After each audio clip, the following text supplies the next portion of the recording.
Hola odontobloggers, bienvenidos a un nuevo video. Hoy tengo de invitada a la doctora Leslie Abigail Colin Mejía, que es cirujano dentista de la Universidad Nacional Autónoma de México, de la UNAM, Campus FES UNAM, sí le dicen así, ¿verdad?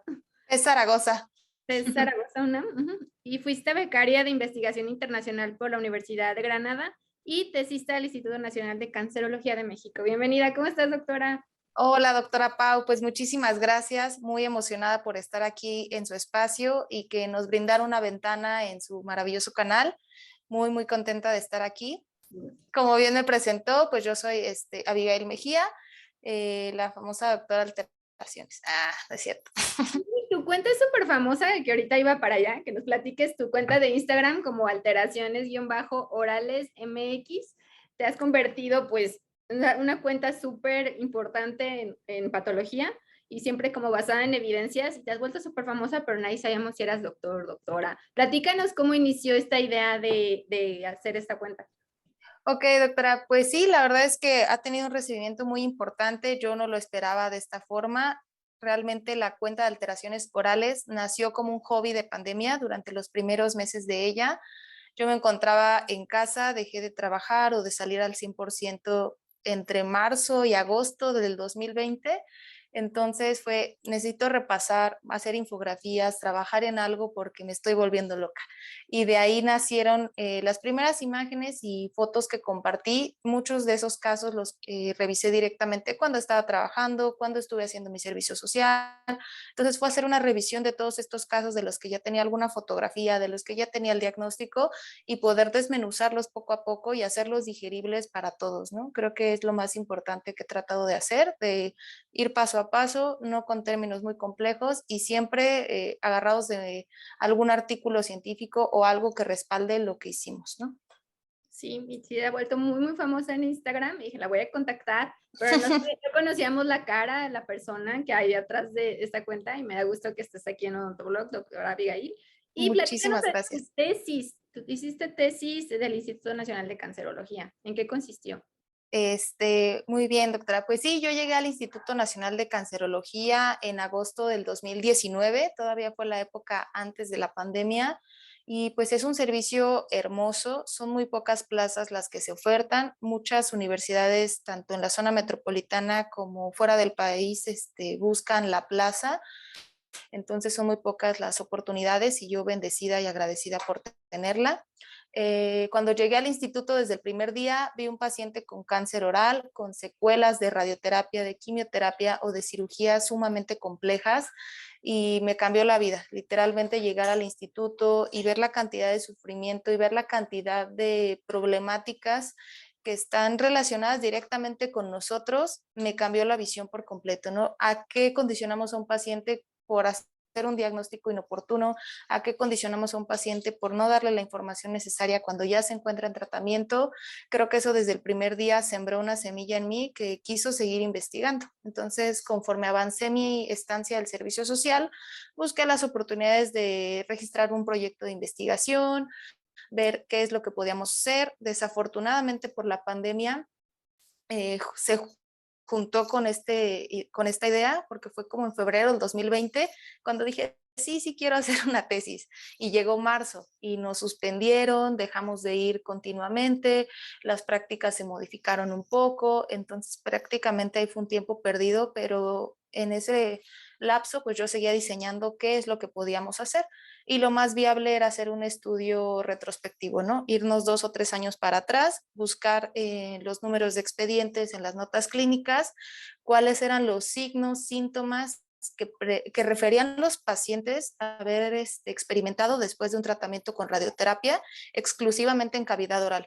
La radioterapia, la quimioterapia, pues se emplea en un sinfín de tumores malignos, pero creo que como odontólogos nos competía directamente saber qué es lo que pasa a nivel de cavidad oral cuando se trata un tumor de esta zona con radioterapia, cuáles son los efectos secundarios asociados a ello. Ok, y de eso nos vas a hablar hoy. Exactamente, doctora. Parte de la presentación que les tengo preparada el día de hoy incluye algunos datos. Nos vamos a ir brincando, a lo mejor no va a ser una secuencia tan estricta de lo que es el cáncer, lo que es los tratamientos contra el cáncer, qué es la radioterapia, cuáles son sus efectos secundarios y también les voy a agregar una breve entrevista con un doctor, el doctor Javier Altamirano, que es médico radiooncólogo adscrito al Instituto Nacional de Cancerología. Él nos va a platicar un poquito acerca de su visión personal, el papel del odontólogo en la radioterapia. Y pues esa entrevista completa también la van a poder ver completa en mi canal de YouTube. No Ay, estaba, genial, platícame, no sabía que tenías canal. no, de hecho, a partir de su invitación, doctora, de su contacto, fue que decidí a exponerme públicamente. Como bien decía, no había nada de mi cara, no había nada de mi nombre, mis iniciales en todo lo que era la cuenta de alteraciones, porque nunca creí que trascendiera más allá de ello, ¿no? Y ahorita que veo la importancia que es difundir información de calidad para los pacientes y para los colegas, pues ya se hizo casi una obligación. Entonces, a partir de esta invitación con usted, doctora Pau, pues vamos a crear nuestro canal de YouTube. La primera entrevista va a ser todo lo referente a la radioterapia y cavidad oral con el médico radiooncólogo, y la idea es seguir creciendo, colarnos entre otras especialidades médicas como oncología médica, cirujanos oncólogos u otro tipo de especialistas ya a enfermedades de nivel sistémico, y pues las implicaciones que tienen en cavidad oral. Va a ser como la bandera principal de ese próximo canal. Ay, qué increíble, qué buena noticia. Me da mucho gusto, me Sí. da gusto escucharlo, que haya inspirado a crear todo esto. ¿Cuál es el nombre del canal o lo ponemos aquí abajo? Lo ponemos aquí abajo, doctora. Va a ser doctor Alteraciones, va a ser pues prácticamente la misma identidad de la cuenta de Instagram para que todos lo asocien. Y en cuanto tengamos la primera fecha de estreno, pues obviamente Odontoblog va a ser la madrina de nuestro primer video. La vamos a invitar a la apertura. Me parece súper genial, me da mucho gusto que esto vaya creciendo y así es poco a poco. Y es yo creo que lo que a todos nos mueve es traer información con bases científicas, informar a las personas, a los colegas, con muy buena información, con información verídica, porque sabemos que en redes sociales, en YouTube y en todos lados hay información que nada tiene que ver con la ciencia, que no tiene bases científicas, no hay investigación atrás y se está divulgando y se pasa la voz de forma errónea, y es lo que evitamos con toda esta comunidad que estamos haciendo de odontólogos y de colegas de la salud para evitar que se propague información que es falsa. Exactamente, doctora. O sea, es una labor súper importante que tuvo como pioneros a usted. Ahorita están súper fuertes, por ejemplo, el doctor Federico Baena o muchos otros doctores, ¿no? Que afortunadamente han aumentado el número de seguidores, y más que seguidores, personas informadas. Ya creo que es la meta para todos, ¿no? Que más personas estén informadas, que más personas se sientan seguras de lo que se les está realizando, cómo se les está aplicando. Entonces, también esta cuenta es pro información y pro pacientes, pro odontólogos, pro estudiantes, también derribar esas murallas que a veces hay entre especialistas, entre odontólogos generales y estudiantes de odontología, ¿no? O sea, todos estamos encaminados al mismo lugar. A veces hay ciertos conflictos de interés que no nos permite compartir la información como se debería, pero qué bueno que estos espacios nos lo permitan. Me da mucho gusto que te unas aquí y tener tu canal, y aquí vamos a estar todos en YouTube. Sí. Emoción. Sí, cuando gustes, doctora Abigail, empezamos. Ok, doctora, le voy a compartir pantalla. Muy bien, pues como ya lo mencionó la doctora Pau Toledo, pues soy Abigail Mejía, propietaria de la cuenta de Instagram Alteraciones Orales. Yo soy cirujano dentista, recién egresada de la Facultad de Estudios Superiores Zaragoza, perteneciente a la Universidad Nacional Autónoma de México. Fui becaria de investigación internacional por parte de la Universidad de Granada, España, en el año 2018, a través de una beca de la SEP y la UNAM, con un catedrático en el área de periodoncia, y fui tesista de investigación epidemiológica en el Instituto Nacional de Cancerología México, y he sido expositora de diversos carteles y casos clínicos en diversos foros, ¿no? Como son encuentros estudiantiles, la MIC, las jornadas de estomatología del IMSS, entre otros. El siguiente trabajo no sería posible sin mencionar a dos grandes médicos adscritos al Instituto Nacional de Cancerología. El primero es el doctor Román Cedillo Hernández, adscrito al Departamento de Cabeza y Cuello. Él es cirujano dentista y se encarga de valorar a todos los pacientes que llegan al instituto con su primer diagnóstico de cáncer y les da el seguimiento a lo largo de su tratamiento con quimio y radioterapia.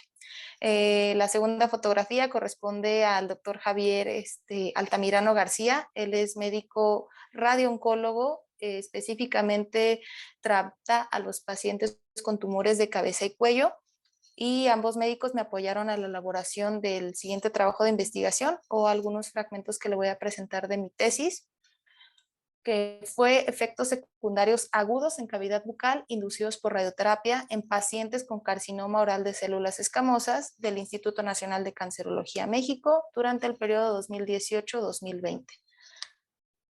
Para ponernos un poquito en contexto, hay que recordar pues, que el carcinoma oral de células escamosas es la neoplasia maligna de origen epitelial más común de cavidad oral. Esta pues, es una neoplasia letal y deformante. Me gusta decirlo de esta forma para recordar la gran importancia que tiene, ¿no? Ya que invade estructuras que son vitales para el ser humano, que nos permiten el comer, el hablar, expresarnos.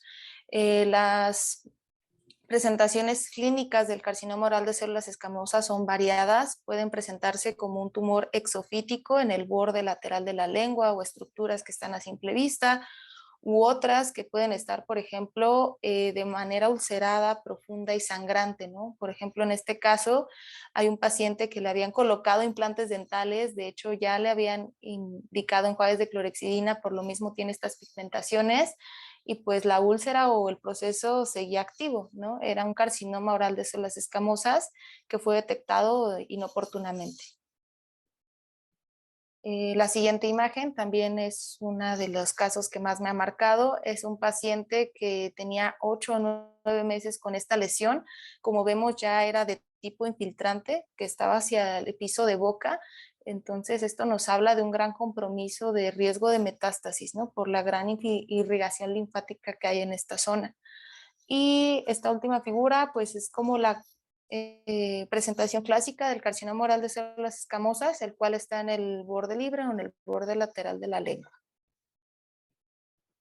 Para hablar un poco también de todo lo que engloba el carcinoma oral de células escamosas, aparte de su oportuno diagnóstico, su correspondiente derivación a los servicios hospitalarios de tercer nivel, pues ya empieza como el tema también de todo el tratamiento y los mitos que hay alrededor de este. El tratamiento del carcinoma oral de células escamosas está dividido en 3 pilares fundamentales. El primero de ellos va a ser la cirugía, que consiste en la exéresis, la remoción quirúrgica de todo el tumor y el tejido con riesgo de infiltración de células neoplásicas.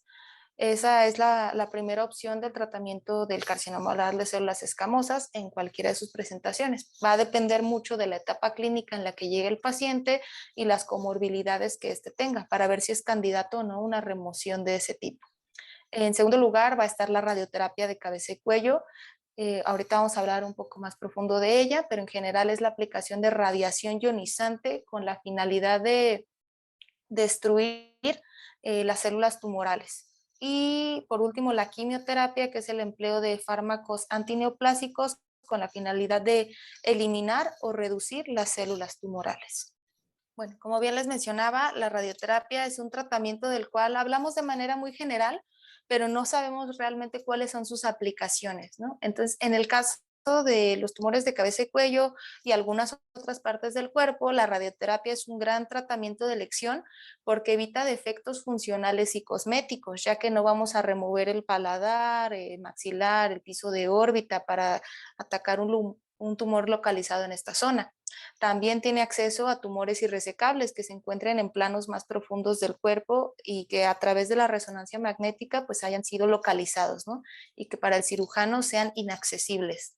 También es aplicable en aquellos pacientes con enfermedad recurrente que después de una cirugía o alguna otra intervención, pues la lesión progresó, entonces es el momento de aplicación de radioterapia. También ayuda a la reducción del tamaño tumoral antes de alguna intervención quirúrgica, ayuda al control del dolor u otros síntomas asociados al propio tumor, como pueden ser una hemorragia, también pacientes con riesgo quirúrgico por su estado funcional, pacientes con diabetes mal controlada, con alguna comorbilidad que impidan su ingreso a quirófano. También nos ayuda en la preservación de órganos, como pueden ser la lengua, el ojo, el labio, dependiendo también de las características propias del tumor. Y también puede ser empleada por elección personal del paciente. Hay pacientes que tienen mayor riesgo de fallecer en la cirugía o de tener alguna otra complicación y eligen como primera opción de tratamiento la radioterapia, ¿no? Independientemente de cuál sea la modalidad de radioterapia, pues existen diversos escenarios en los cuales se puede aplicar.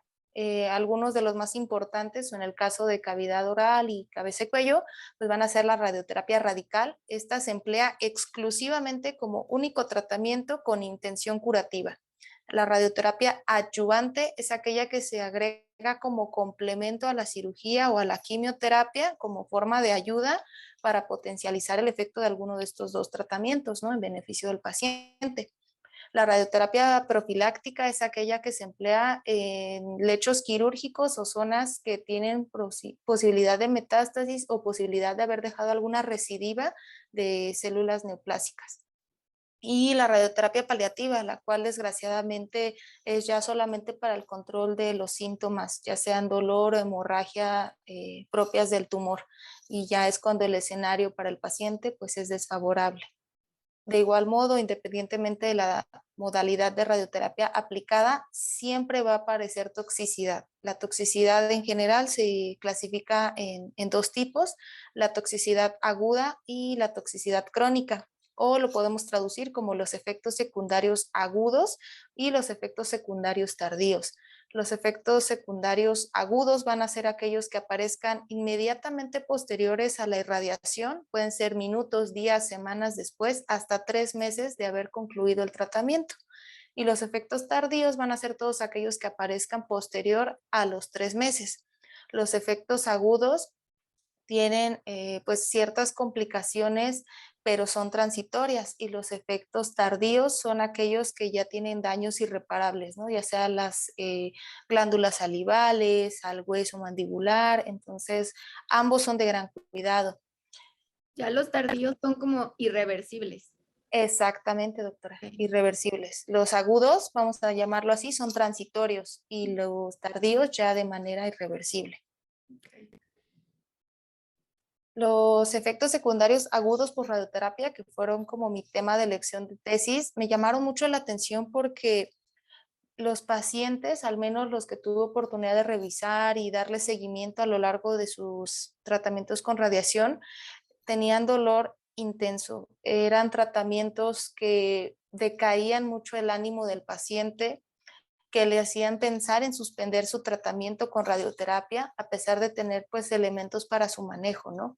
Entonces, todo este tipo de datos me hicieron saltar las alarmas acerca de qué tan importante es una intervención oportuna desde la primera aparición de estos signos y síntomas, pero para intervenir adecuadamente también era necesario conocer cuáles eran, ¿no? Y empezar una investigación documental acerca de cuáles son los que están más reportados por la literatura, cuáles son los tratamientos empleados para su control, etcétera, ¿no? Entonces, en esta primera imagen les muestro un paciente con un tumor de carcinoma oral de células escamosas en el labio inferior.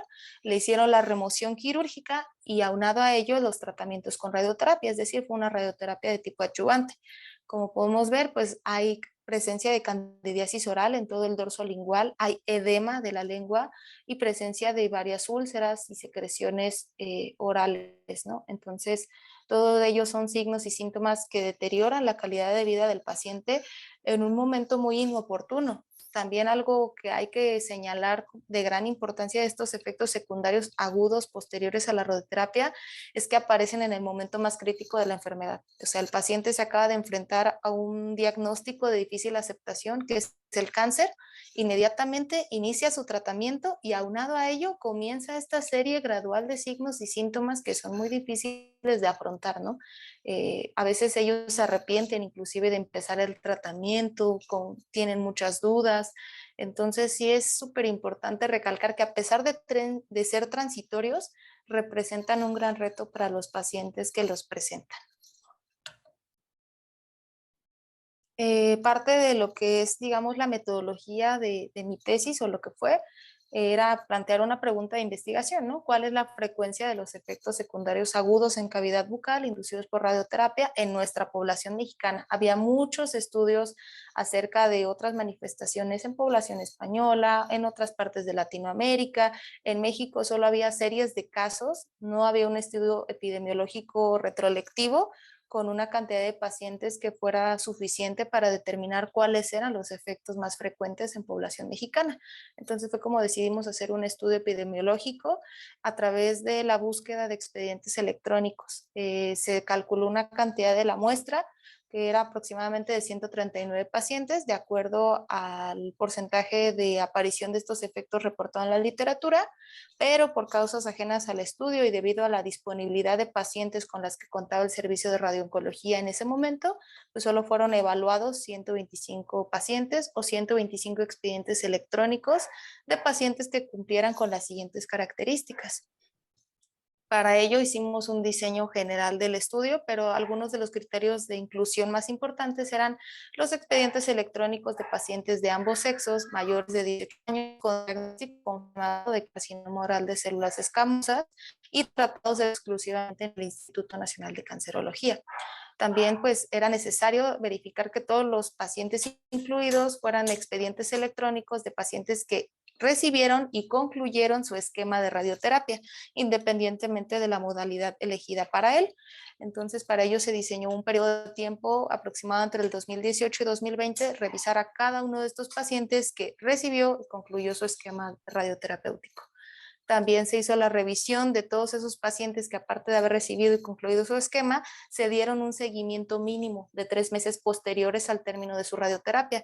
Como sabemos, este instituto recibe a muchos pacientes de muchas partes del país, entonces por causas ajenas al estudio, estos pacientes abandonaban su seguimiento, sus consultas de control y eso fue sesgando un poquito más la muestra, ¿no?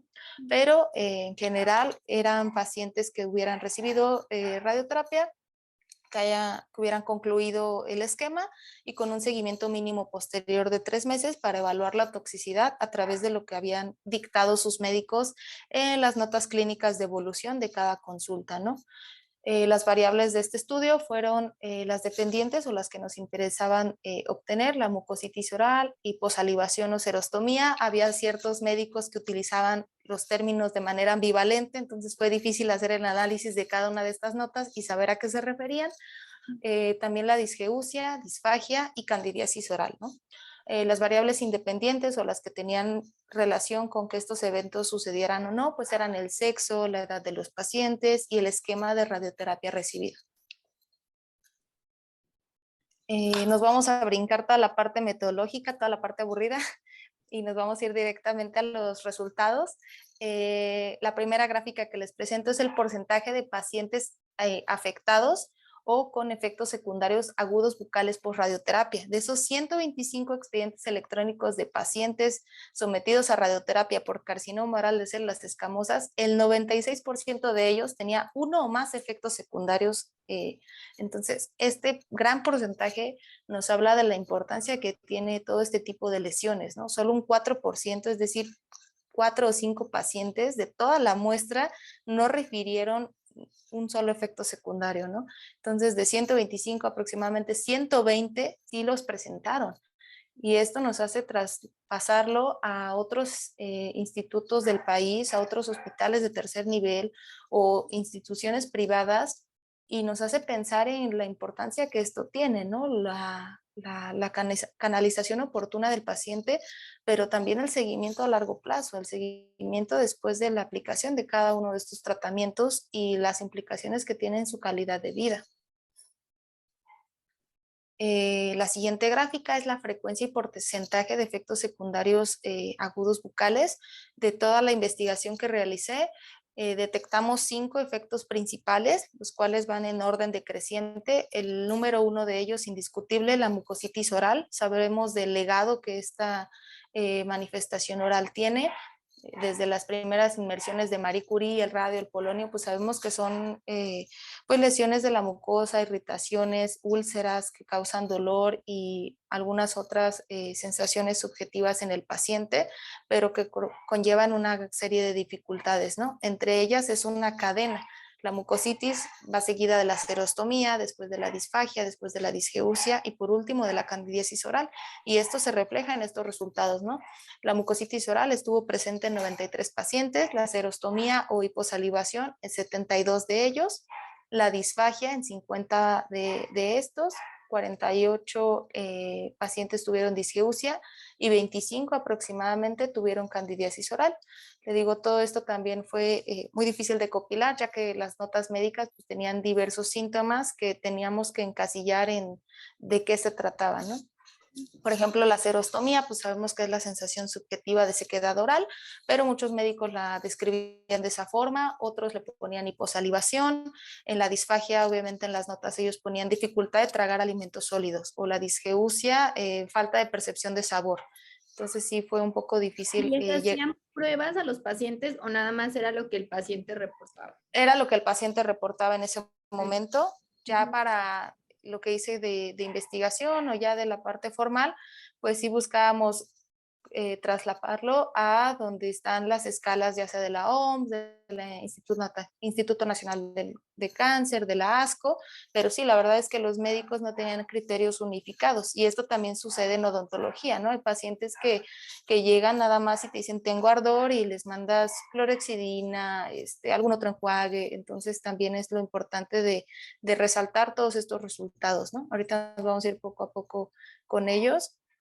Otra parte que fue muy interesante descubrir fue el porcentaje de efectos secundarios por sexo. El sexo más afectado fue el sexo masculino y esto tiene relación con que, por ejemplo, el carcinoma oral de células escamosas tiene un perfil demográfico 2:1, que es mayor en hombres que en mujeres. Entonces, obviamente, los pacientes tratados por este tipo de cáncer iban a ser más, pero también el sexo femenino pues tenía algunos incrementos, ¿no? Los efectos se distribuyeron de manera similar en ambos sexos, solo hubo unas pequeñas variaciones, por ejemplo la mucositis y la serostomía fueron más intensas en el sexo femenino, mientras que los varones reportaban mayores complicaciones de disfagia, disgeusia y presencia de candidiasis oral. Entonces también muy importante el perfil demográfico de esta neoplasia que va cambiando, va evolucionando, ya se ven pacientes mucho más jóvenes, se ven pacientes de ambos sexos y por eso la distribución es tan similar. Como bien le mencionaba anteriormente, todos los criterios de las notas clínicas no estaban bien unificados y para ello nosotros, aparte de hacer la revisión de cada una de estas notas, también buscamos las clasificaciones correspondientes a cada una de estas patologías. Si no hay bien una escala de este tipo para todas las alteraciones, por lo menos para la mucositis, sabemos que las escalas de evaluación que son estándar de oro para su identificación son la escala de la OMS y la escala del Instituto Nacional del Cáncer, que la divide en estos dos formatos, ¿no? Sin evidencia de mucositis o subjetivas de mucositis, dolor orofacial, eritema, eso correspondiente a la de la OMS, y en la del Instituto Nacional del Cáncer, pues ya inclusive incluyen la muerte del paciente, ¿no? Como una complicación hospitalaria por la presencia de mucositis oral. Para no saturarlos de tanto texto, gráficas, pues también es importante recordar cómo se ven clínicamente estas manifestaciones, ¿no? Por ejemplo, en esta imagen vemos a un paciente con mucositis oral en toda la mucosa labial, la mucosa masticatoria, pues la presencia también de algún, todo el edema del labio superior, se ve cómo va cambiando o deformándose de acuerdo a la capacidad que tiene uno el paciente de la apertura y cierre y pues la nula higiene oral también en esta zona. Por eso es importante reforzar ciertas conductas e intervenir en este periodo para evitar mayores complicaciones, ¿no? Como pueden ser una infección coagregada, gingivitis, periodontitis a través de este tipo de lesiones. Cuestiones de pacientes que van a entrar a radioterapia, antes inclusive de entrar a radioterapia, tienen que dejarlos perfectamente de la boca, ¿no? Exactamente, nosotros en el servicio social recibíamos a aquellos pacientes que ya tenían su diagnóstico confirmado, hacíamos una ortopantomografía y evaluábamos cuáles eran las piezas a retirar, a rehabilitar y demás. Pero como pasa también en el servicio de salud público de nuestro país, desgraciadamente muchos de ellos ya llegaban en etapas avanzadas, no los canalizaban correctamente ni siquiera dentro del mismo instituto y el paciente a veces ni siquiera era evaluado antes de empezar su tratamiento con radioterapia, ¿no? o por la misma condición socioeconómica del mismo, no le era posible adquirir un enjuague, una pasta y darse el seguimiento como debería. Otra imagen que me gusta mucho es esta, que es el paciente déntulo total, que ni siquiera está exento de estas complicaciones, ¿no? A pesar de ya no tener dientes, pues toda su mucosa oral puede estar sujeta a la presencia de úlceras, de mucositis oral, pero también de infecciones oportunistas, como es la candidiasis pseudomembranosa. Entonces, cualquier paciente que vaya a recibir radioterapia de cabeza y cuello y específicamente en cavidad oral, tiene que darse un seguimiento minucioso, ¿no? Es por ello también que hay que derribar ese tabú en el que el odontólogo general no puede evaluar a un paciente de este tipo. Claro que sí, puede evaluarlo, puede prescribirlo y puede darle un seguimiento a lo largo de ello, ¿no? Cuando a lo mejor en el instituto en el que este paciente se va a tratar no existe el área dental o sea un instituto privado y tenga que canalizarlo a otra zona, también se puede. Vamos a ir más adelante llegando a esa serie de recomendaciones que un odontólogo general puede hacer o no para este tipo de pacientes. Otra cosa que le comentaba hace ratito, pues el rango de edad cada vez es más variado. Sigue siendo muy importante la presencia del carcinoma oral de células escamosas y el tratamiento con radioterapia en aquellos pacientes de mayor edad.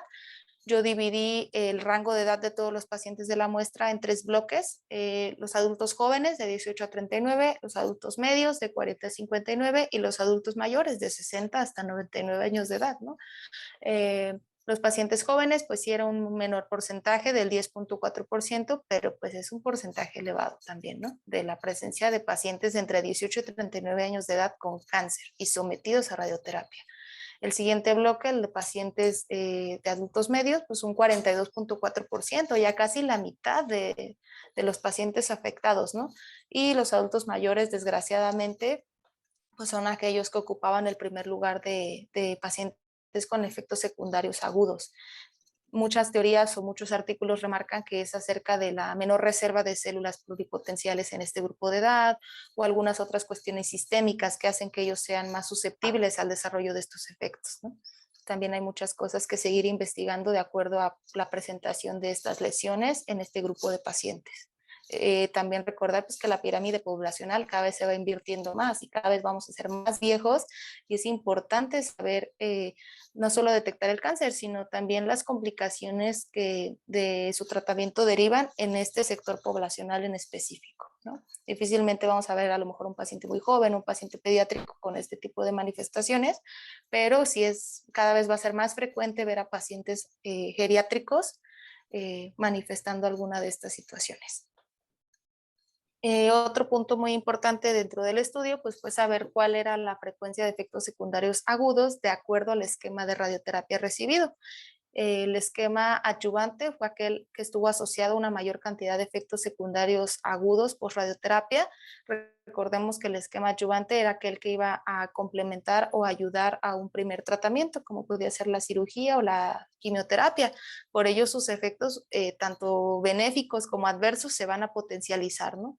Otro dato muy triste que arrojó este resultado fue que el segundo lugar de pacientes con mayor cantidad de efectos secundarios eran aquellos que ya estaban en un tipo de tratamiento paliativo, ¿no? Esto nos habla también, aparte de su encarecido pronóstico, que ya era pobre de por sí, pues son sometidos a radioterapia y pues tienen esta serie de efectos secundarios. O sea, eso es súper lamentable, ¿no? Que a pesar de que llegan en una etapa muy avanzada de la enfermedad, pues los tratamientos por ende van a ser más agresivos y por ende van a manifestar mayores lesiones. Entonces también es como muy importante otra vez el tema de la detección oportuna para evitar este tipo de escenarios, ¿no?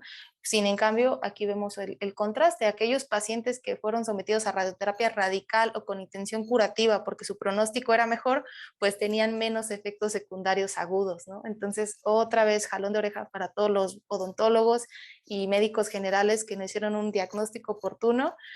¿Por qué no hay más pacientes que llegan a estas instituciones con la intención de curarse? O sea, eso también es muy importante.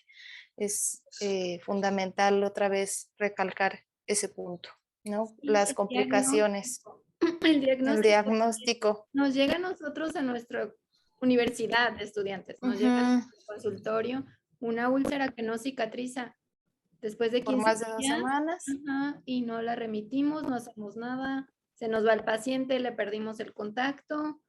Estamos pensando en qué le vamos a restaurar y, por ejemplo, en ese caso que vimos que el implante y que esto, Ujú. dejamos de ver otras estructuras orales por hacerle lo que a nosotros nos interesa o el tratamiento por el que viene. Nos olvidamos de revisar toda la cavidad oral y eso es súper importante. El que me decías que es el radical es cuando ya llegan en casos que ya no se les puede hacer ningún tratamiento, No, no, no. solo...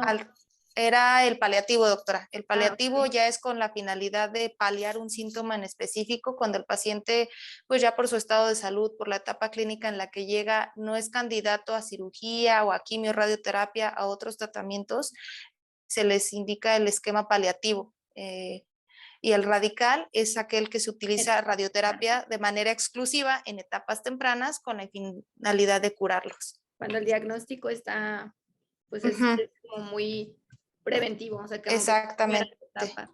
¿Cuánto dura, cuánto tiempo se le tiene que dar a un paciente de radioterapia? Depende del caso, Ujú. depende de la historia. Depende del caso, depende principalmente de la etapa clínica en la que se encuentre. Por ejemplo, en el instituto se les daba el esquema convencional, que era de 7 grays, que es la unidad de medida de radioterapia, que es como la unidad de energía depositada por masa por cierta cantidad de tiempo. Entonces, en el instituto les daban una dosis diaria aproximadamente de 2 grays para cubrir de 7 a 10 grays semanales y que no excedieran la dosis de 60 grays al mes.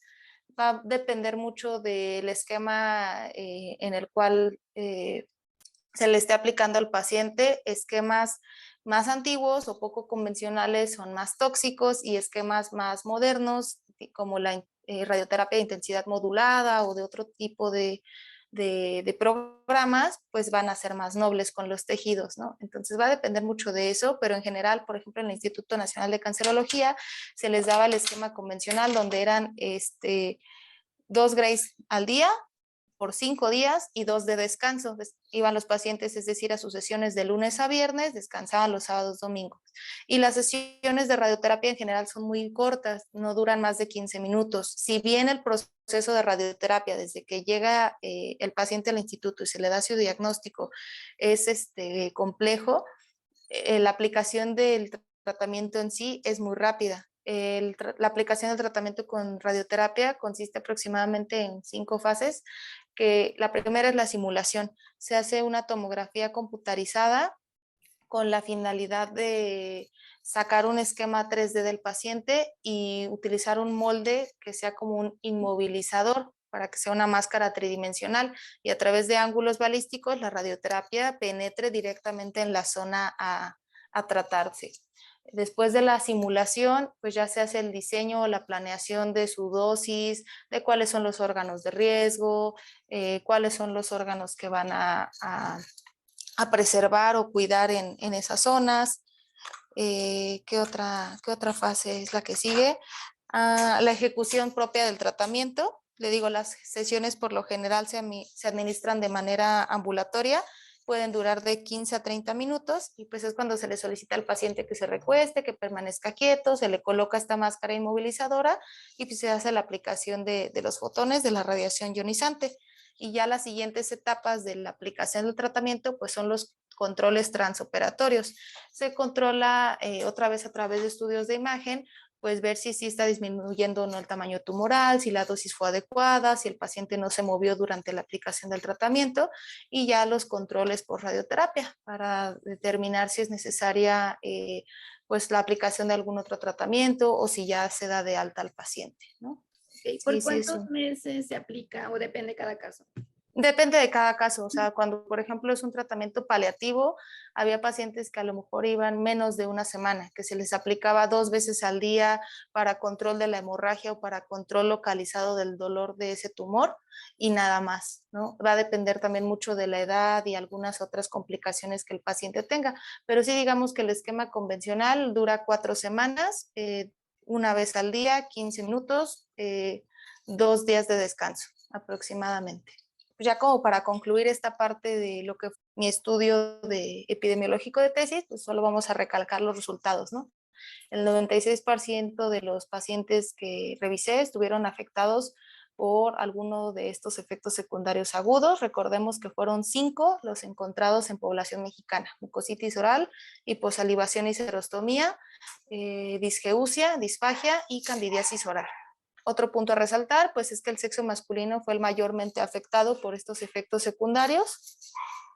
Siguiente punto es que el esquema adyuvante, o aquel que era, digamos, concomitante a la cirugía o a la quimioterapia, fueron aquellos pacientes que sufrieron más efectos secundarios, ¿no? Por la potencialización de los efectos de estos tratamientos.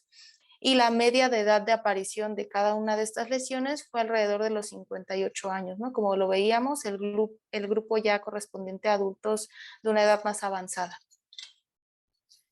En cuanto a los efectos secundarios, obviamente había pacientes que, no sé, tenían más marcado uno que otro.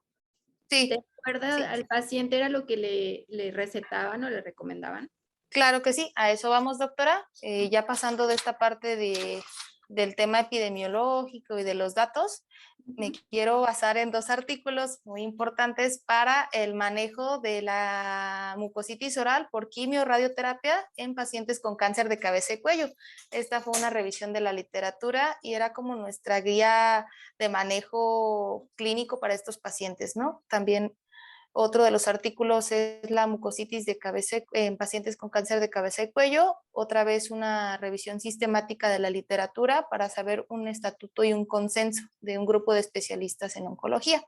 Entonces, haciendo la revisión de ciertos artículos, aparte de lo que ya tenían establecido los médicos adscritos del instituto, podemos hacer ciertas recomendaciones, ¿no? Las primeras de ellas, o lo que a mí me gustaría dejar muy claro, es este primer punto, que son prácticas no recomendadas, prácticas que no deben de ser utilizadas para la prevención o tratamiento de la mucositis oral por radioterapia, que era la lesión o la manifestación más frecuente en pacientes sometidos a radioterapia, ¿no? Vamos a evitar a toda costa el uso de crioterapia o tratamientos experimentales, en primer lugar, porque son elevados en costo y no representan ningún beneficio según lo reportado por la literatura para el paciente, ¿no? O sea, vamos a tratar de evitarle a un paciente gastar más de lo necesario en tratamientos que no tienen ningún fundamento ni que se ha demostrado un beneficio. Otros de los tratamientos que hemos visto y que se han revisado en otros artículos que se recomiendan de manera empírica, pero no deben de ser utilizados, son la mifosfatina. La mifosfatina es un citoprotector que sí se utiliza en pacientes que recibieron quimioterapia o, por ejemplo, para proteger los riñones u otro tipo de órganos, pero su aplicación en cavidad oral o en cáncer de cabeza y cuello, pues todavía no tiene un fundamento bien certificado, ¿no? La glutamina, que es un aminoácido que se encuentra de manera esencial en las proteínas, también se vende de manera, digamos, sintética y se ha utilizado como si fuera un suplemento alimenticio para este tipo de pacientes sin reportar ningún beneficio para ellos, ¿no? Ya en la parte dental, el uso de clorexidina o enjuagues o pastas con triclosan y clorexidina están en desuso. O sea, se sabe que son agentes irritantes que por esta sensación por este propio efecto que ellos tienen, ¿no? De antimicrobianos, antifúngicos, antimicóticos, lo que sea, pues pueden llegar a barrer esa microbiota oral que recién se está estabilizando después de la radioterapia y pueden llegar a ser más adversos que benéficos, ¿no? También la aplicación de remedios naturales como la miel o el aloe vera, pues están en desuso, pueden llegar a sobreinfectar estas úlceras o estas lesiones que ya están en boca. También el uso de otros tratamientos experimentales como prostaglandinas, antibióticos, esteroides, no debe de ser parte del tratamiento. Esta sí es como que quiero que se la graben, que le tomen foto, cosas que no debemos emplear. Si esto bien a veces llega a ser un secreto a voces, una recomendación de paciente a paciente, pues bueno, que no sea una recomendación de odontólogo a paciente, por favor. Muy importante. Aquí está lo que sí debemos de recomendar. Estas son prácticas recomendadas para la prevención y tratamiento de la mucositis oral por radioterapia. El enjuague número 1, la sustancia número 1 que podemos utilizar es la benzidamina. También otra parte muy importante y que ya no tiene que ver con algún medicamento o terapia experimental es la detección de la presencia de ciertos factores de riesgo que pueden ayudar a agravar la mucositis oral. y pues dar una buena instrucción de higiene oral. Aquí está el primer punto al que me refería, la eliminación de ciertos factores de riesgo que van a ser perjudiciales para el paciente en esta etapa de radioterapia o inmediatamente posterior a la radioterapia mientras se manifiestan estos efectos secundarios agudos. Como odontólogos o personal de salud vamos a tratar de eliminar al 100% el hábito del consumo de alcohol y tabaco. El consumo crónico de alcohol, pues sabemos que se asocia a la atrofia de la mucosa oral y cambios displásicos en ella. También es un factor de riesgo para el cáncer oral, pero en el caso de las lesiones por radioterapia, pues estos mecanismos contribuyen a aumentar la susceptibilidad de la mucosa, pues ahora sí que la hacen más sensible a estos agentes químicos y radioterapéuticos y pues van a lesionarla más fácilmente, a resecarla, a ulcerarla. Entonces, prohibidísimo el alcohol en esta etapa. Esta sí es una recomendación que le tienen que hacer a todos sus pacientes que van a ser sometidos a radioterapia de cabeza y cuello, eliminar por completo el consumo del alcohol. Además, porque sabemos que pues, predispone a la desnutrición y la inmunosupresión, que son dos moduladores muy importantes en la etapa de tratamiento de un paciente oncológico, ¿no? Y menos que mezclen alcohol y tabaco. Exactamente. Y ahora pues la parte del tabaco, ¿no? Pues ya vemos que las células epiteliales de la mucosa bucal reaccionan ante el humo y la combustión del cigarrillo por los carcinógenos que tienen y pues esto va a alterar de una mayor manera la respuesta inmunitaria, generando mayor inflamación en la mucosa. Entonces parece broma, pero pues cuántas veces no nos ha pasado, ¿no? Después de una extracción o de una cirugía muy invasiva, ¿cuántos pacientes no nos preguntan si pueden consumir alcohol, si pueden ir a una fiesta, si pueden fumar? Pues lo mismo pasa en los pacientes que están sometidos a radioterapia, ¿no? A pesar de que es un tratamiento mucho más complejo, doloroso, de difícil aceptación y que psicológicamente trae muchas implicaciones para ellos, pues bueno, no dejan de ser humanos o de tener ciertos hábitos que ya estaban preestablecidos. Y sí es muy importante hacer aquí el señalamiento acerca de ellos. Otro punto muy importante, y es aquí donde también entra el odontólogo, pues una correcta instrucción de la higiene oral. La educación del paciente en técnicas de higiene bucal es de suma importancia. Vamos a tratar de recomendar siempre utilizar un cepillo de dientes o de cerdas suaves y seda o hilo dental, un cepillo interproximal para las áreas de estos contactos, ¿no? Uno de los grandes cepillos que recomendábamos en el instituto, que veíamos que tenía, pues, si no efectos benéficos, al menos que no era nocivo con la mucosa y con los dientes en los pacientes sometidos a tratamiento, era el Curaprox 5460 y todas sus versiones que salieron de la marca Colgate o de otros, ¿no?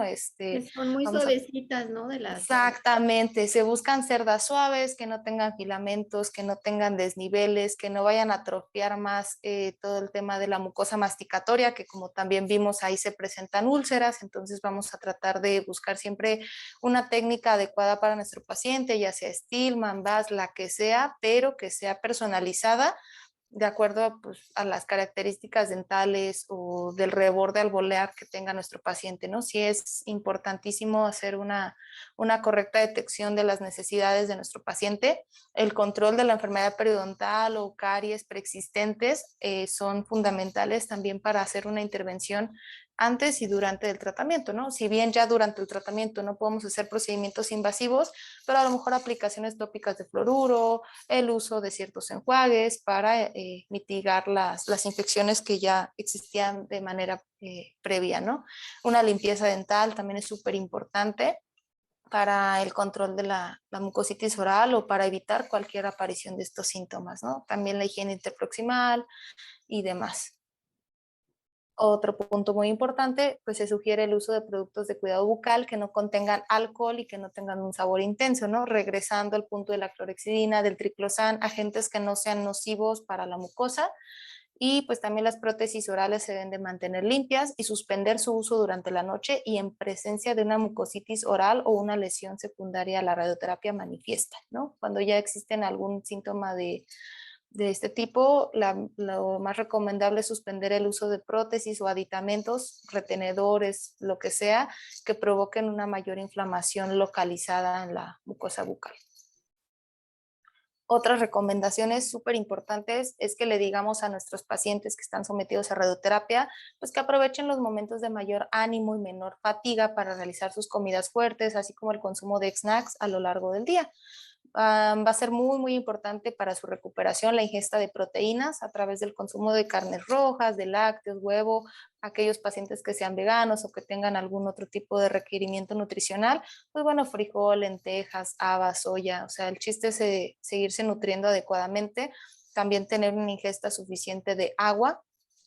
Esto va a variar según las recomendaciones de cada médico, pero también hay que evitar los mitos o tabús acerca de la alimentación de un paciente con cáncer, ¿no? Creo que es la alimentación que todo mundo deberíamos de tener, libre de grasas, libre de irritantes y demás, ¿no? Preparar los alimentos en caldo o en salsas le van a ayudar al paciente a facilitar su deglución para que este pues no tenga sensación de atragantamiento, de ahogo cuando está tratando de digerirlas, porque como vimos, también la disgeusia y la disfagia son dos problemas muy frecuentes en esta población. También vamos a tratar de decirle al paciente que consuma los alimentos a temperatura ambiente o templada, principalmente evitar las bebidas o alimentos muy calientes que puedan llegar a quemar la mucosa oral que de por sí ya está lastimada, ¿no? Vamos a evitar de igual manera los alimentos ácidos, picantes y salados por estas pues digamos, problemáticas que hay en la percepción de los sabores y que resulten más desagradables para ellos, ¿no? Hay un mito muy importante acerca de la pérdida de peso en el paciente oncológico, pero esto tiene que ver más con el aspecto hedónico de los alimentos. Si bien la disfagia oncológica es un problema muy importante y que se tiene que intervenir adecuadamente, colocar sondas de gastrostomía o algún otro soporte nutricional, también es muy importante que no forcemos, pero sí invitemos al paciente a seguir con la ingesta oral de los alimentos, ¿no? Para evitar una esofagitis o alguna otra complicación por el desuso de la alimentación vía oral. Entonces, para ello, toda esta serie de estrategias como consumir paletas de hielo o nieves por la sensación refrescante, humedecer los trozos de alimento antes de comerlos para que sean lo más accesible posible y que el paciente no se sienta pues aislado o diferente, ¿no? También se recomienda que las comidas sean en compañía de su familia, de sus seres queridos, que no deje de realizar sus actividades normales, en la medida que le sea posible, ¿no? Como bien dijimos, el tratamiento con radioterapia es algo ambulatorio que dura ciertos minutos. Como todo tratamiento o cada visita a hospital, pues conlleva una carga psicológica muy importante, ¿no? De desánimo, de poca esperanza, pero es importante mantener al paciente con una óptima calidad de vida para que estos efectos no permeen en su salud en general, ¿no? Otra cosa muy importante es que el proceso de recuperación de cada paciente es dinámico e individual. Todas las recomendaciones que estoy dando pueden ser distintas a lo largo del tratamiento y también van a tener que ir de la mano con lo que sus médicos generales o los médicos oncólogos que les estén dando el seguimiento adecúen según el estado de cada paciente. Sí, son recomendaciones generales. En cuanto a la serostomía, ¿ustedes recomiendan saliva artificial? Exactamente, doctora. Para el tema de la serostomía, pues el consumo de 2 litros de agua, el uso de sprays o si bien podemos hacer la saliva artificial con algunos tutoriales que hay en YouTube y demás, también se recomienda, por ejemplo, la ingesta de alimentos que tengan esta consistencia, como lo son nopales. Teníamos un compañero del Instituto Politécnico Nacional que nos enseñó a hacer una saliva artificial a través de hervir nopales, colar el agua, dejarla a temperatura ambiente, utilizar una cucharada de bicarbonato y estar haciendo estos enjuagues antes de cada comida, ¿no? La idea es mantener humedecida la mucosa bucal o lubricada antes de cada alimento. La serostomía pues va a estar dada también en mayor medida por la dosis de radioterapia y la zona irradiar. Por ejemplo, si el paciente tenía el tumor a lo largo de la mucosa yugal, obviamente las glándulas que están en toda esta zona se iban a ver afectadas. Entre las glándulas salivales, pues sí, una vez atrofiadas ya no hay más que hacer y el tratamiento de esta secuela pues es paliativo, ¿no? Sí, totalmente dejan de funcionar. Exactamente, pierden su función, doctora. En cuestión de otros efectos, creo que ya no lo marcamos, pero sí es muy importante. Tema de la disfagia, bien lo decía, la disfagia de tipo oncológico, siempre va a ser importante el soporte nutricional. Cuando nosotros empezamos a ver pérdida de peso en el paciente y demás, pues bueno, mandarlo a nutrición en el caso de que llegue a la consulta privada porque hay muchos de ellos que pues no están en una institución de tercer nivel en el cual le brinden todos los servicios, ¿no? Entonces siempre el apoyo nutricional va a ser muy importante. En el tema de la disgeusia, también el control de los sabores. El paciente nos va a referir que hay una sensación de sabor metálico, desagradable.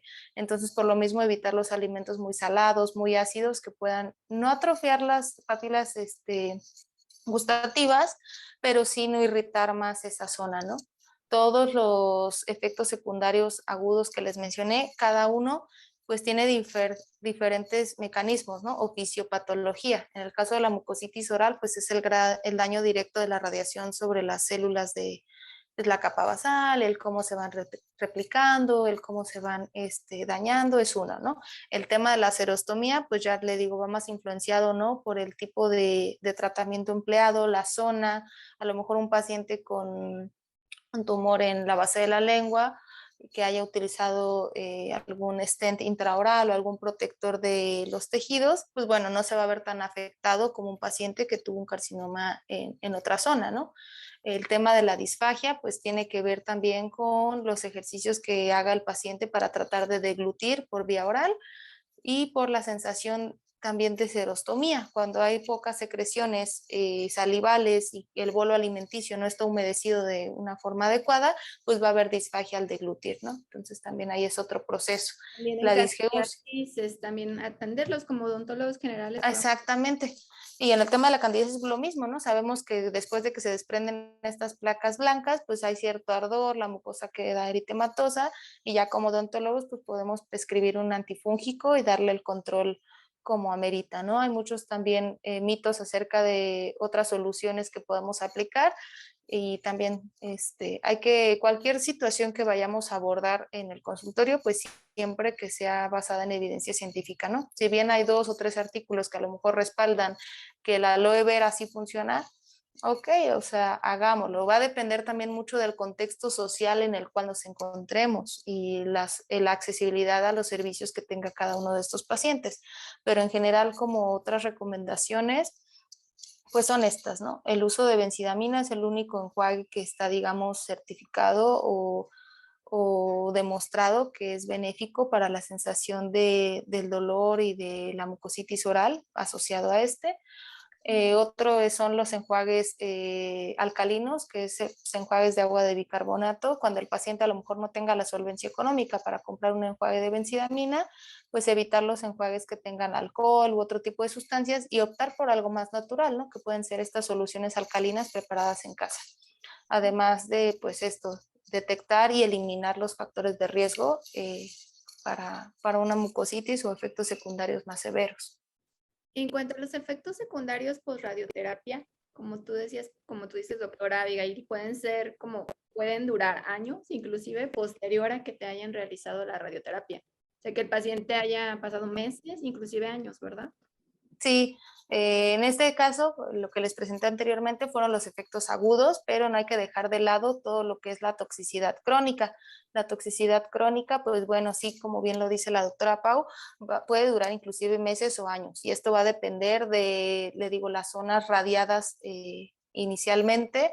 En el caso de las glándulas salivales, pues se daña todo el parénquima de las glándulas, difícilmente estas se pueden regenerar, se taponean los ductos de los conductos salivales y ya no hay una secreción adecuada. Y ese es un daño, como bien lo decíamos hace rato, permanente, ¿no? Ya no es un daño transitorio. Otro daño muy importante es el que se da a nivel del hueso maxilar y hueso mandibular, que pueden llegar a generar también hasta una osteoradionecrosis, ¿no? Entonces, mucho cuidado con estos pacientes que ya han pasado años después de su esquema de radioterapia. Sí se pueden hacer intervenciones de menor riesgo, evitar obviamente los procedimientos quirúrgicos traumáticos y la presencia de infecciones en ellos, ¿no? O sea, por eso es tan necesario un control o un seguimiento después de la aplicación de su tratamiento. Sí, tanto con el oncólogo, con el médico, como con el odontólogo. Hay que estar con las revisiones para ver cómo evoluciona y cómo está toda su cavidad oral. Hablaste ahorita de los efectos secundarios más comunes o los que más reportaron en tu tesis, en tu estudio. ¿Cuáles son como los menos? A ver, menciónanos algunos que no dijiste. Algo de los que no salieron a la luz, el trismus. El trismus era referido por uno que otro paciente pero se me hacía un efecto muy interesante de investigar. Cuando hice la revisión de la literatura acerca de pues, trismus, radioterapia, no encontraba nada, no encontraba si estaba asociado a la atrofia, al daño directo de la radiación sobre los músculos pterigoideos, o sea, no había como una explicación, pues digamos, bien fundamentada de por qué había esa patología o esa situación. Entonces, como eran pocos pacientes los que reportaron el efecto, pues ya no lo incluimos durante el análisis de resultados, pero era uno de los más importantes, ¿no? El trismus y la radiodermitis. Si bien ya no competía en lo que era específicamente cavidad oral, la radiodermitis o la radioepitelitis, pues toda la inflamación de lo que eran las zonas adyacentes a la mucosa bucal, ¿no? Toda la piel perioral, todo el cuello, también eran lesiones ya más del ámbito dermatológico, pero que también podemos llegar a ver en consulta, ¿no? Y que es importante darles un adecuado diagnóstico y manejo. Ok, está súper interesante tu plática. Yo me quedé, todos aprendimos algo nuevo. Está súper interesante tu tesis y me encanta. Muchas gracias, que doctora. haya odontólogos también, que no nos dejen afuera, ¿verdad? Como que exacto. Este es como el club de Toby, que solo los odontólogos y demás están como, y nos dejan fuera cuando es nuestra cavidad también y es nuestra zona. Exactamente. Y la conocemos a la perfección.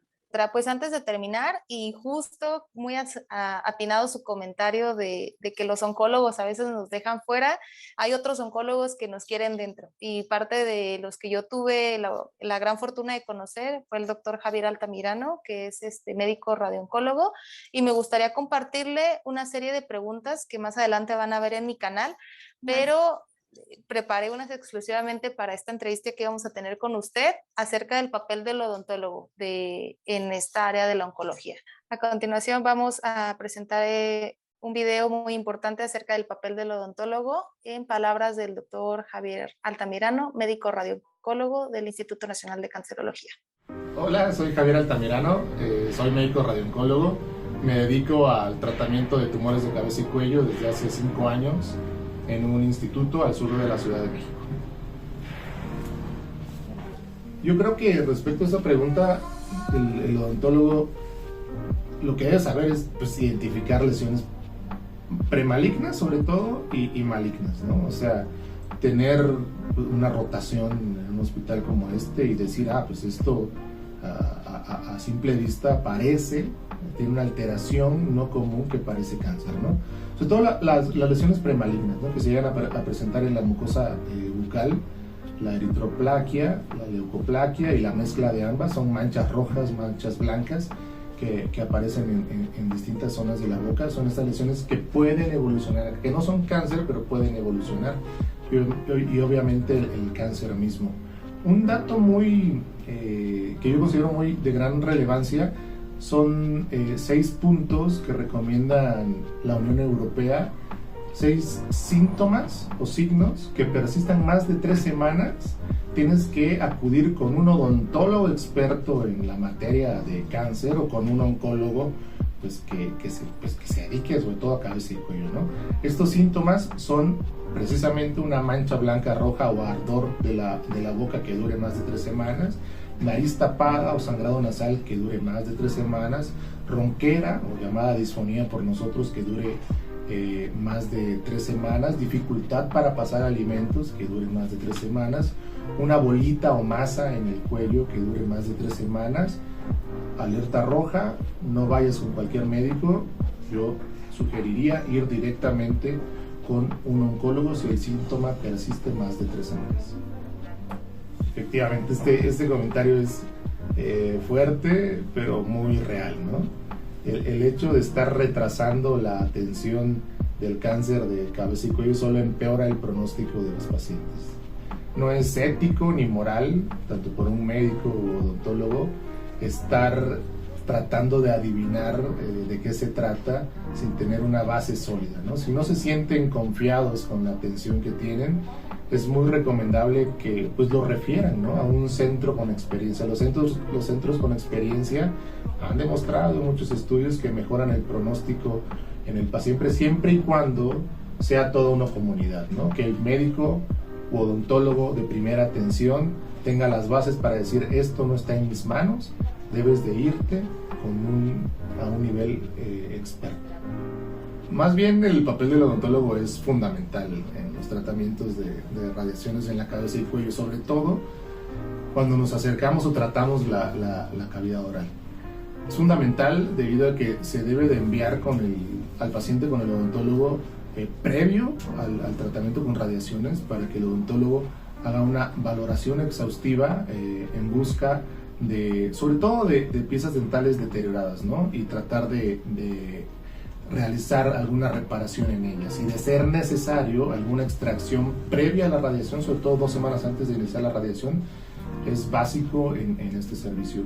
Durante la evolución del tratamiento con radiaciones, el odontólogo siempre nos ayuda a resolver las complicaciones agudas que mencionamos hace un momento, sobre todo la mucositis y la alteración en la calidad de la saliva.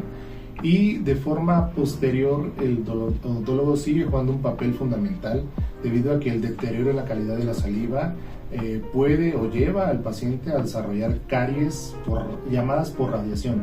Son caries secundarias a la alteración de la calidad de la saliva que deterioran la calidad de los dientes, y el seguimiento en íntimo contacto con el paciente después del tratamiento con radiaciones es fundamental desde mi punto de vista. Ok, pues ya para finalizar, doctora, muchas gracias por su espacio. Creo que, como bien dice, es una ventana para que muchos pacientes, estudiantes, odontólogos y médicos vean toda esta información. Y yo solo me quiero despedir con un profundo agradecimiento al instituto y con dar ciertas, pues no sé si consejos o motivación a todos aquellos pacientitos y gente que me escucha. El cáncer ya no es un sinónimo de muerte, es una enfermedad que ya es prácticamente crónico-degenerativa y muchos de nosotros vamos a estar en contacto con ella, ya sea como pacientes o como diagnosticadores en algún momento de nuestra vida. Entonces es muy importante empezar a derribar los tabús que hay acerca de esta enfermedad. Otro punto muy importante es que no tengamos miedo como odontólogos de seguir investigando, de preguntar, de colarnos en los espacios en los que nos dijeron que no eran para nosotros. Creo que esta presentación es un claro ejemplo de que a veces la curiosidad nos lleva a lugares increíbles y yo tuve la fortuna de poder hacerlo de esta manera, ¿no? Hay muchos pacientes que me marcaron de por vida, que hasta el día de hoy los sigo recordando. Entonces también es muy importante saber que nosotros podemos poner un granito de arena en esa etapa de su diagnóstico y su recuperación, ¿no? Es muy bonito también ver los casos de éxito. Si bien aquí parece que el panorama es muy oscuro, la verdad es que no. Va a depender mucho de la etapa en la que lleguen estos pacientes, pero es muy satisfactorio ver cuando los efectos o cuando todo eso que tienen en contra lo sobrepasan y pueden tener una mejor calidad de vida. Otra cosa muy importante es en la serie de recomendaciones, les digo, no me crean a mí, búsquenlo en las guías de práctica médica, en las guías de práctica clínica. Si no hay un consenso general para el manejo de la mucositis oral, pues bueno, vean la serie de recomendaciones que hay en otros artículos y otras publicaciones acerca de esto. Otra cosa, cuando no se sientan a lo mejor con una confianza neta en lo que están haciendo, refiéranlo. Siempre trabajen en equipo. Yo ya le compartí a la doctora Pau, mi mejor amigo es un patólogo bucal, entonces lo mismo, siempre asesórense de sus maestros, de sus amigos, de la gente que sabe más que ustedes, de sus colegas. Yo siempre lo he dicho, tener un colega que sabe más que tú no es tu competencia, es tu bendición, entonces hay que aprovecharlo y hacer uso de ello siempre. Como pacientes, lo mismo, si bien no está en sus posibilidades económicas, a lo mejor acudir a consulta con un odontólogo para darse el seguimiento de estos efectos secundarios, pues eviten ciertos irritantes, ciertas cosas que puedan agravar más su condición.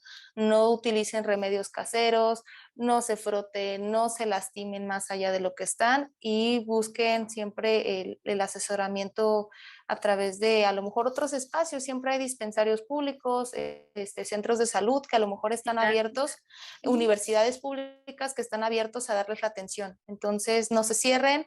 El cáncer desgraciadamente es un problema cada vez más común y por lo mismo no deberíamos de tenerle tanto miedo. Si bien hace unos años pues era un sinónimo de muerte, hoy ya se convierte en un sinónimo de lucha y hay que seguir buscando el mejor beneficio para ustedes, ¿no? Tanto de su recuperación como que a lo largo de su tratamiento, pues no sufran este tipo de efectos secundarios. Si bien la mayoría son inevitables, como lo dijimos, son transitorios. No se desesperen, no tengan miedo y pues sigan adelante, no abandonen su tratamiento.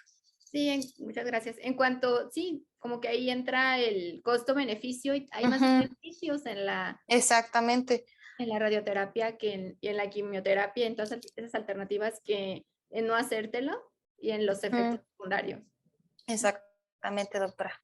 Ok, agradezco mucho que estés aquí, doctora Abigail No. Mejía, que te hayas dado el tiempo, que ya nos des tu cara, nos platiques todo tu conocimiento, que siempre lo hemos escrito y ahorita lo hemos proyectado en todo lo que nos platicas. Síganla en Instagram como alteraciones-orales MX y aquí dejamos también el link de su canal de YouTube para que la sigan, para que se suscriban y aprendan mucho de todos estos temas de patología que a la doctora le encantan. Gracias por tu tiempo y tu espacio. No, muchísimas gracias a usted, doctora Pau. Le digo, la verdad es que fue un sueño. Yo prácticamente crecí a lo largo de la carrera viendo sus videos. Entonces, ahorita que usted me tenga como invitada en su canal, pues es una cosa que ni siquiera puedo describir.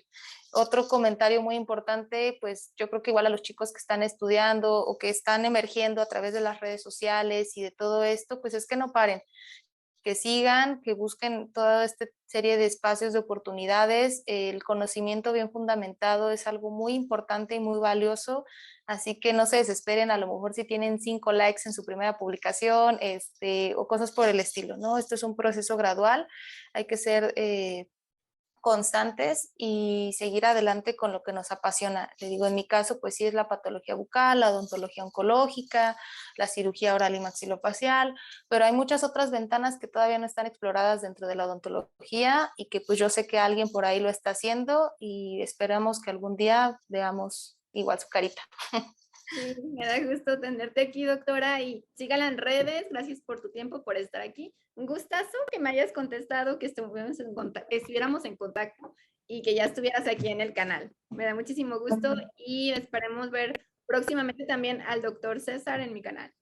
Sí, claro que sí, doctora. Aquí nos va a tener dándole lata, más contenido, más cosas.